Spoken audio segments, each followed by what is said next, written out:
Experience is the most significant concept in John Dewey's philosophy. In fact, his whole philosophical career can be seen as an effort to understand this concept from various standpoints.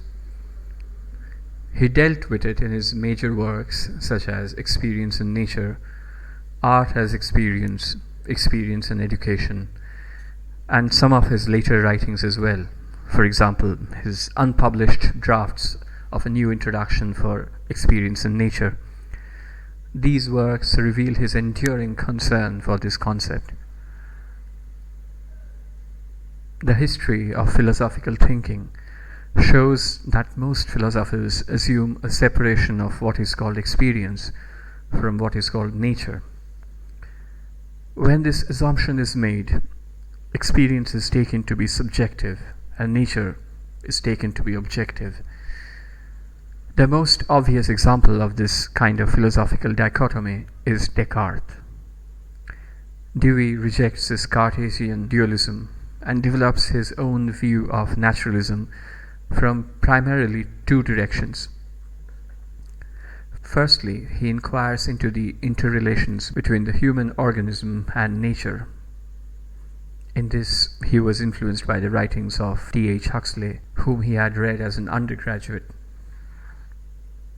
Secondly, he overcomes the sheer abstract nature of the doctrine of internal relations extant in the Hegelian tradition by replacing it instead with the biological interrelations of the human organism and nature. Dewey emphasizes the need to have an experimental understanding of experience. We must keep in mind here that the two words are etymologically connected. He places equal emphasis on the object of experience as well as the experiencing subject. The double bind that is implied by this way of thinking presupposes a sense of mutuality in the process of experiencing. In other words, humans influence their physical and social environments, and they are influenced by them. It institutes a whole range of man's connections with nature in general. In the words of Dewey, when we say that experience is one point of approach to an account of the world in which we live, we mean then by experience something at least as wide and deep and full as all history on this earth, a history which includes the earth and the physical relatives of man. When we assimilate experience to history rather than to the physiology of sensations, we note that history denotes both objective conditions, forces, events, and also the human record and estimate of these events.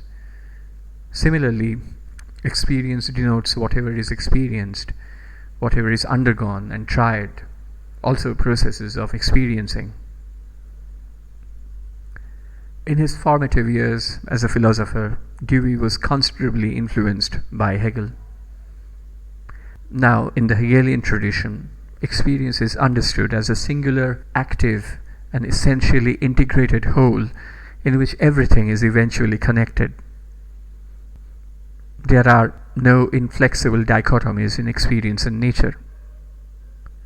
All divisions and discrepancies are functional, and they only perform certain assigned tasks in a system that is intricately complex and organic. The influence of the Hegelian tradition on Dewey was short-lived. He gradually ventured into areas that were not so idealistic or absolutist. As his thinking about the concept of experience changed, he postulated three grounds on which he rejected the idealistic conception of experience. First, according to Dewey, the idealists distorted the true nature of experience in positing that every experience is a form of knowing. Dewey suggests that experience is principally non-reflective and non-cognitive. Secondly, Dewey rejects the idealist notion of a single unified whole in which everything is ultimately linked. He contends that life is constituted of a series of intersecting experiences, contexts, and situations that influence each other despite retaining their inner qualitative integrity. Lastly, Dewey argues that though the idealists did have significant contributions in understanding and explaining the organic nature of experience, they have oversimplified them into an incorrect cosmic estimation. What Dewey offers in its place is a more naturalistic, rigorous, and scientific enunciation of the organic character of experience. We can understand Dewey's idea of experience best if we differentiate his position from the positions and stances held by philosophers who immediately preceded him. Dewey admired the notion of experience found in the Greek philosophical tradition, a tradition that considered experience as containing a repository of social knowledge and skills through which man communicates with a qualitatively bountiful and variegated nature. According to Dewey, for the Greeks, experience denoted the accumulated information of the past, not merely the individual's own past, but the social past, transmitted through language and even more through apprenticeship in various crafts. So far as this information was condensed in matter-of-fact generalizations about how to do certain things like building a house, leading an army, or knowing what to expect under given circumstances. Dewey's writings, in general, reveals a high esteem for the open-minded naturalistic disposition of thought present in the ancient Greek tradition. Their contention that man is an authentic and integral part of the natural world, and their stress on the social essence and function of experience and the ways in which experience is advanced and communicated by communal practices, habits, and customs. Dewey often considered his own philosophy as a critical return to the spirit of Greek philosophy.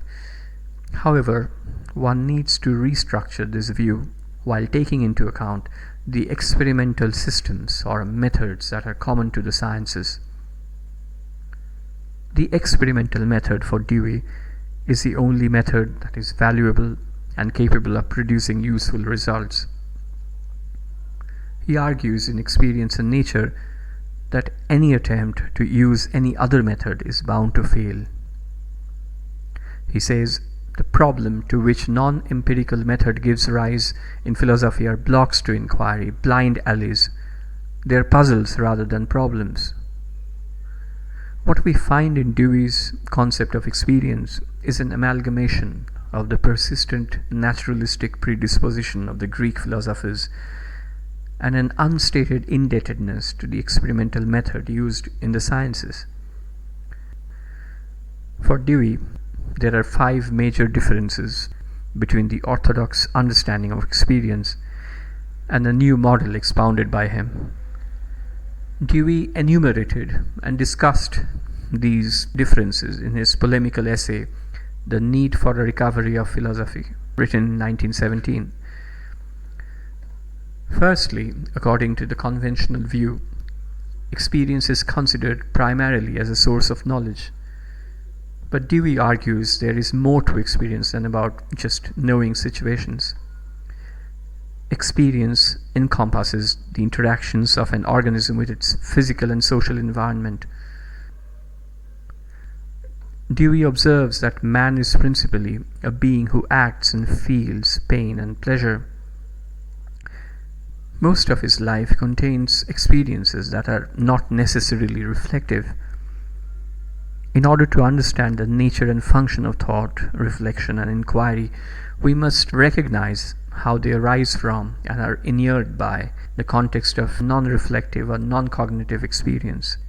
Even though each experience has a potential to become an object of knowledge or reflection, the knowing, as Dewey observes, is always part of a larger, fundamentally non-cognitive interaction. In Dewey's words, in the assertion that the great vice of philosophy is an arbitrary intellectualism, there is no slight cast upon intelligence and reason. By intellectualism as an indictment is meant the theory that all experiencing is a mode of knowing. and that all subject matter, all nature is, in principle, to be reduced and transformed till it is defined in terms identical with the characteristics presented by refined objects of science as such. The assumption of intellectualism goes contrary to the facts of what is primarily experienced. For things are objects to be treated, used, acted upon and with, enjoyed and endured, even more than things to be known. They are things had before they are things cognized.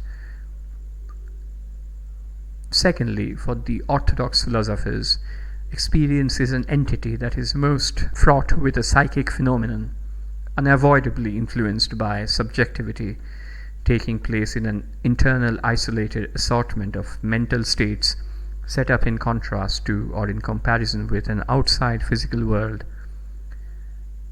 For Dewey, however, experience percolates in and out of its objective environment, which augments or impedes it, and is in turn affected by it.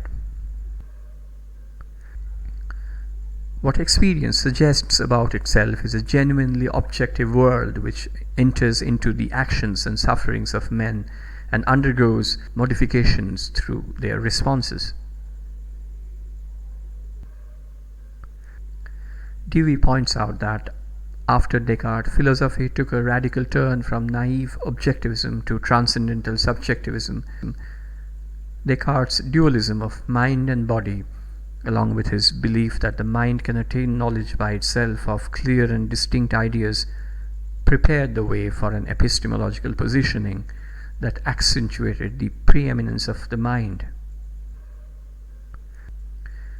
Dewey concedes that there is no experience possible without an experiencer, and obviously the act of experiencing.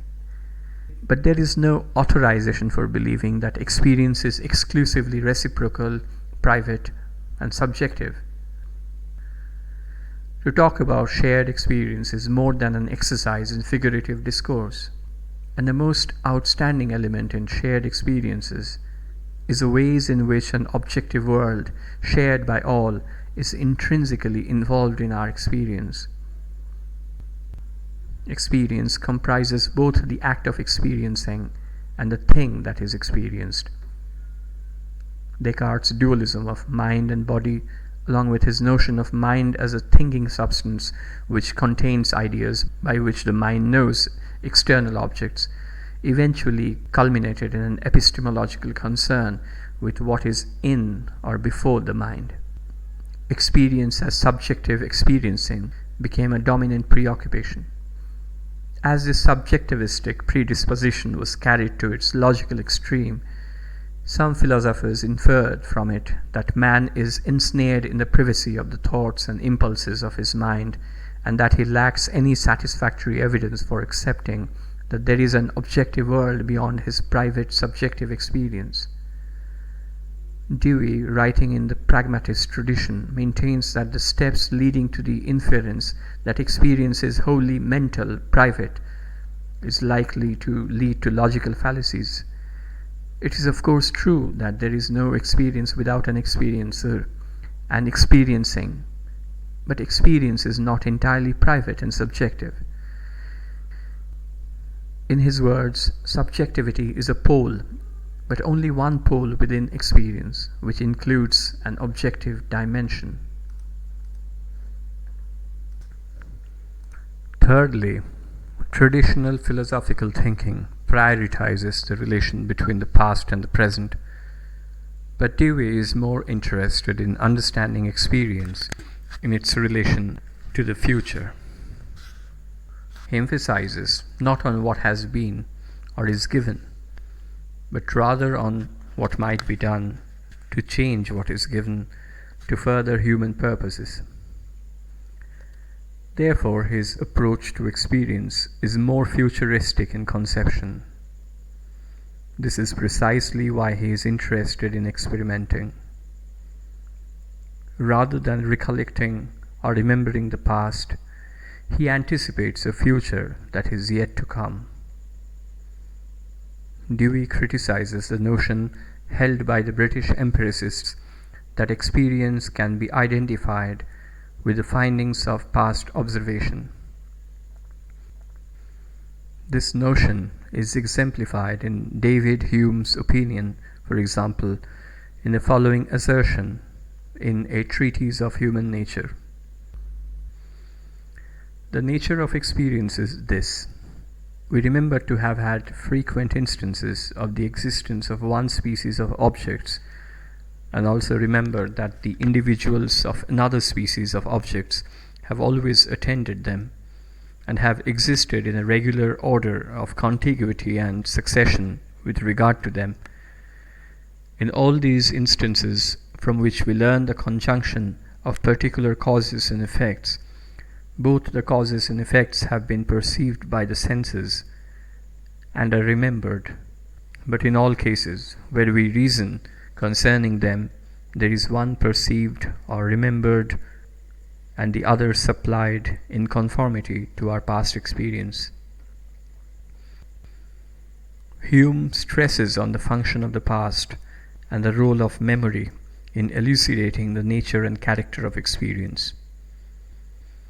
Dewey, on the other hand, believes that when experience is approached from a biological perspective, and when a certain sensitivity is brought to bear upon what experimental science has given us, we realize that in moments of perception or action, anticipation is more primary than recollection, projection than summoning of the past, the prospective than the retrospective. Human beings do not look at nature or reality at large objectively from the outside, registering and receiving impressions passively. They also experiment. The character of what they undergo is affected by their activity, and the nature of their activity is in turn affected by what they experience. Fourthly, while positing their theories of experience, the traditional empiricists advocate particularism, with an added emphasis on discrete sense data, or by and large isolated states of consciousness, sense perceptions, impressions, or ideas. This assessment, according to Dewey, disregards links, relations, and continuities, assuming them to be either extraneous to experience or uncertain byproducts of it. William James had reasoned against the extremes of particularism in the 19th century empiricist tradition, and had maintained that the empiricists were overlaying an extremely abstract and artificial idea of experience on the real truths. James had made a case for a more radical and more empirical approach to experience.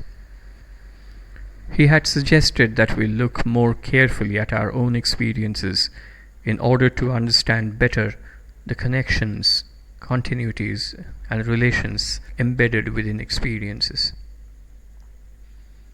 Dewey, like James, stresses on the relations.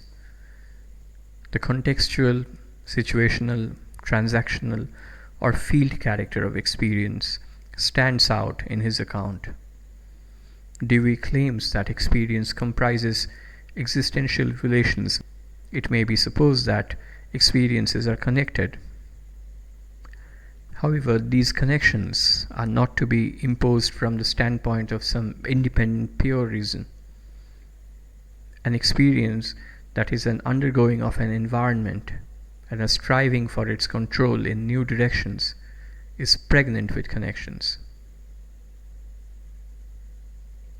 Lastly, the traditional view opposed experience thought in the sense of inference.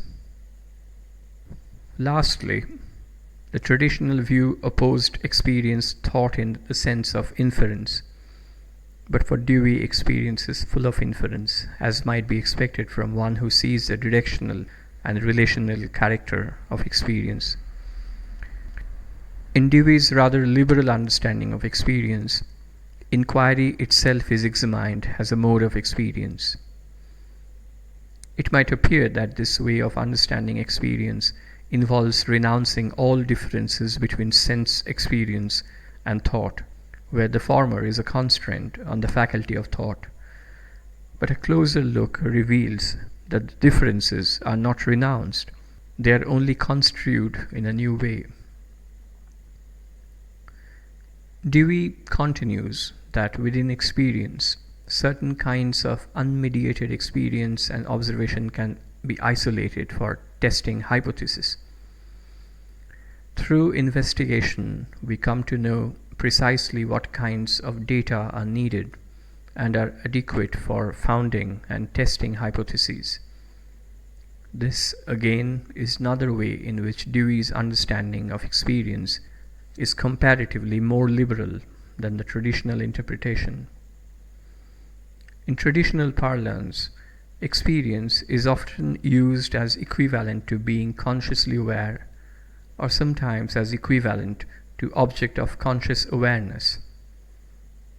Furthermore, experience is often fraught with connotation of a subject passively getting sensations from an external object.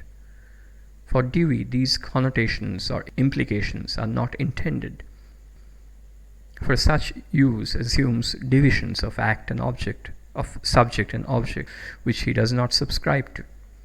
Therefore, he writes, experience includes what men do and suffer, what they strive for, love, believe, and endure, and how men act and are acted upon, the ways in which they do and suffer, desire and enjoy, see, believe, imagine, in short, processes in experiencing. Experience denotes the planted field, the sowed seeds, the reaped harvests, the changes of night and day, spring and autumn, wet and dry, heat and cold, that are observed, feared, longed for. It also denotes the one who plants and reaps, who works and rejoices, hopes, fears, plans, invokes magic or chemistry to aid him, who is downcast or triumphant. It is double-barreled in that it recognizes in its primary integrity no division between act and material, subject and object, but contains them both in an unanalyzed totality. Thing and thought are single-barreled. They refer to products discriminated by reflection out of primary experience.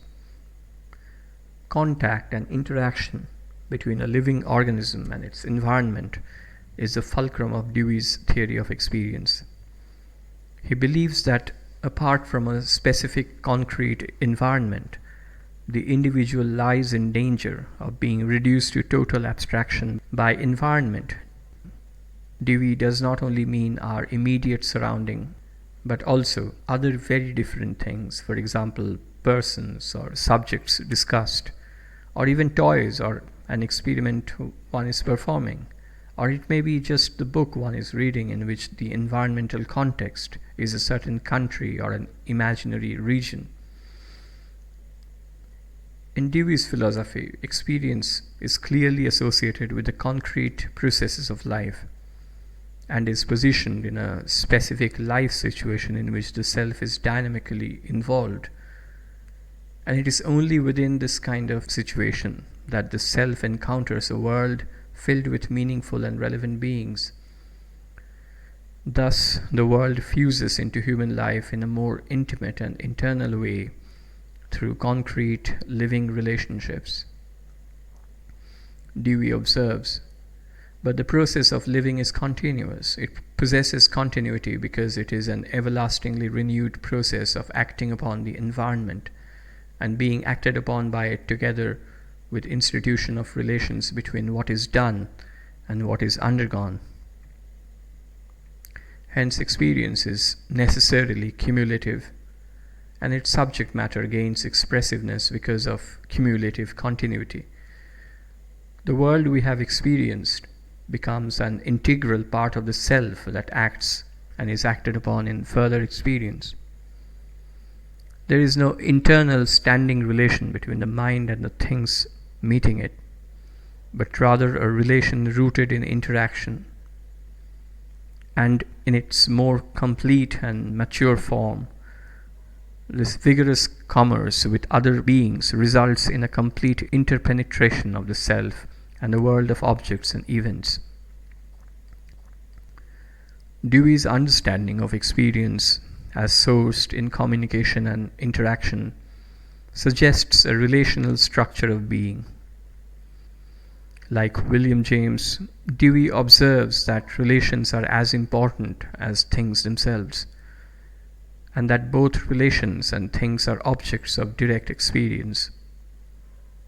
Thus, Dewey's thinking expresses a willingness to defend both individuality and relations. He takes up the theme of relations with considerable rigor, and at the same time underscores the status of the individual as the carrier of thought as well as the author of action and of its application. The individual, as Dewey understands him, is not a mere witnessing bystander. He is quite a participant in an imperfect and incomplete world. The individual undergoes experience, but not entirely passively. Undergoing and doing both are integral and inseparable aspects of a balanced life as Dewey understands it. Experience, thus, for Dewey, is a structure in which undergoing and doing happen not in mere alteration or simultaneously, but in a more fundamental way. This is why experience can be restricted by all the causes which hinder or interfere with one's discernment of the relations that connect undergoing and doing. Inferences may arise due to the excess of either undergoing or doing.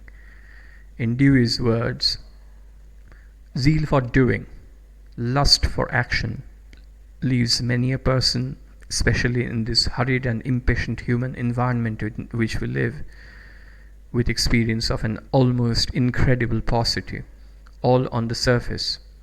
No one experience has a chance to complete itself because something else is entered upon so speedily. What is called experience becomes so dispersed and miscellaneous as hardly to deserve the name. Resistance is treated as an obstruction to be beaten down, not as an invitation to reflection. An individual comes to seek unconsciously even more than by deliberate choice, situations in which he can do the most things in the shortest time. However, for Dewey, the individual never lets an experience complete itself, because he is always hastily moving from one action to another, continually rushing off to new pursuits, resulting in the development of a predilection that may be either conscious or unconscious. Nature contains a succession of intersecting and interpenetrating transactions. Transaction is a methodological term that Dewey employs to describe the type of action in which the mechanisms and elements participating in the action both condition and are conditioned by the whole coordination. The component of transaction performs a crucial and functional role in the emergent coordination. Dewey differentiates three principal levels or plateaus of natural transactions: the psychochemical, the psychophysical, and the level of mind or human experience. There are no strident disruptions or discontinuities within nature, but there are distinctive physiognomies of the different levels of natural transactions that are manifested in their behavior patterns and in their consequences. Human experience is natural in that it displays physical and psychophysical attributes and behavior, and even what is apparently unique in human experience has precedence in less complex transactions. Human experience can be studied from a physical or biological point of view, since it manifests such qualities. But there are characteristics peculiar to human experience, like linguistic facility, more specifically the spoken language and the kinds of human societies. It is not necessary to break away from nature entirely to understand and explain these qualities. At the same time, the uniqueness of human experience must be recognized and respected. Just as we are attentive to the differences between organic and inorganic matter, even though we do not hypothesize a break in nature. Experience is inclusive in the sense that man is engaged in unceasing transactions with the whole of nature, and by carrying out systematic inquiries, he can have an understanding of the essential attributes of nature. To recap, as we have seen, experience to Dewey denotes both physical nature and the interaction of living things with their environment. Dewey's instrumentalist and naturalist standpoint refutes the dualistic separation of humans from their environment found in Cartesian epistemology. He sees experience in a dynamic context and places great importance on not only human actions and knowledge, but also biological and cultural forces in operation. Although he refuses to equate experience with knowledge, he claims that experience produces method, since we utilize experience for both biological and emotional reasons. We observe its practical constancies. Acting upon these constancies or stances helps us to enhance the ways in which we gain experience. Experience, for Dewey, does not exclusively refer to an individual's experience. It includes the experiences and accounts of experiences of other men, living and dead. Experience is thus understood in a wide sense. Experience constitutes emotional states, feelings, ideas, psychical perceptions, relations, practicalities, potentialities. Experience also includes memories and imaginations, past and probable future, current consciousness, illusions and visions, truth and falsehood, things of beauty and ugliness, good and evil, language and events. As Elizabeth Ames remarks, experience includes all that is, has been, and has potentiality of becoming. For Dewey, experience is ultimate reality, if one chooses to use an old metaphysical term. Dewey later lamented the fact that in the course of history, experience had become eventually identified with experiencing in a strictly psychological sense, and the psychological came to be thought of as the entirely individual or the intrinsically psychical, mental, private. The subjective came to be given a precedence over the objective.